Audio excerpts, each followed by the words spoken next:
Now, the act of adoption interested me in the body of this paper because it is an act made on the sense of the men that this was something they wished to do because they felt pity for the children. If I understand correctly, all of the men looked at children and said, we felt so sorry for them.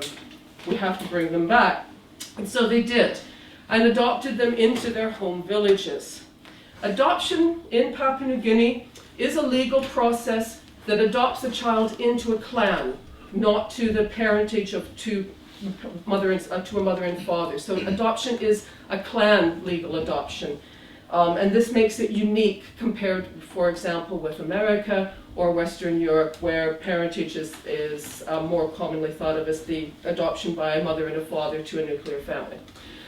So clan adoption is the legal form of adoption, and the father adopted the children, in the cases that I studied, to the matrilineage of his wife's clan.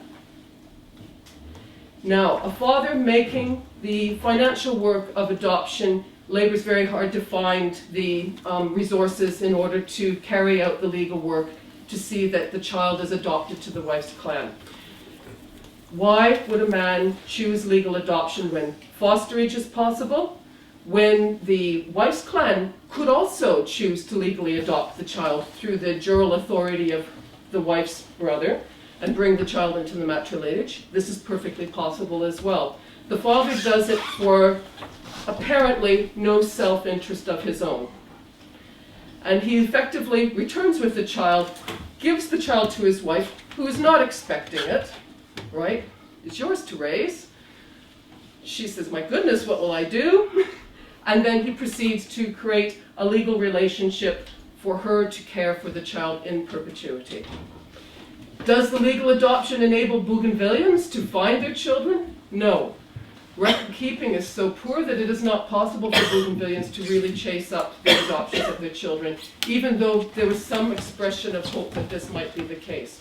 So we're left here with a man who has labored very hard to make it possible for a child to receive legal adoption by his wife's clan. And therein lies the interesting cases. Is this perhaps a persistent example of something like a free gift in the way Malinowski thought of the macula gift made by fathers to the matrilineage at the point that the clan of the father is confronted with the possibility of caring for the offspring of the clan of the mother in perpetuity. Is this a persistent example of what Malinowski called a free gift, and Mauss told Malinowski could not necessarily be read as a free gift because it should be reciprocated. We know that reciprocity of the free gift, according to Mauss and Malinowski, should occur at the death of the father, not before.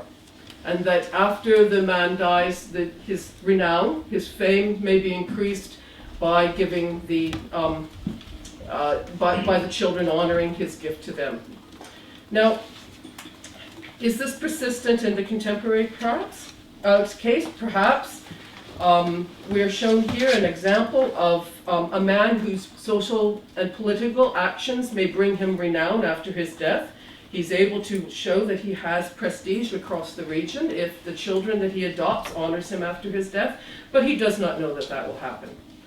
So we're left with a very interesting conundrum there.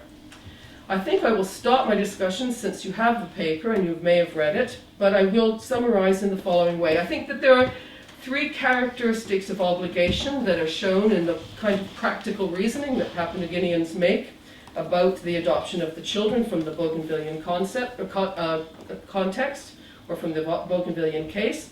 One is that obligation may be a practical instrument of making peace, that by keeping obligations, people effectively make peaceful relations. Secondly, it may be a measure of good citizenship and the virtue of citizens. So it may be an instrument, it may be a measure, and it may be a value in which people collectively take collective action. The effect is to show that in grounding social services, in the concept of obligation, one can actually argue that a state that meets its obligations to its citizen may free them to be human beings, in the same way that a father who meets his obligations to his children frees the children to grow up as humans. All right, and I'll stop there.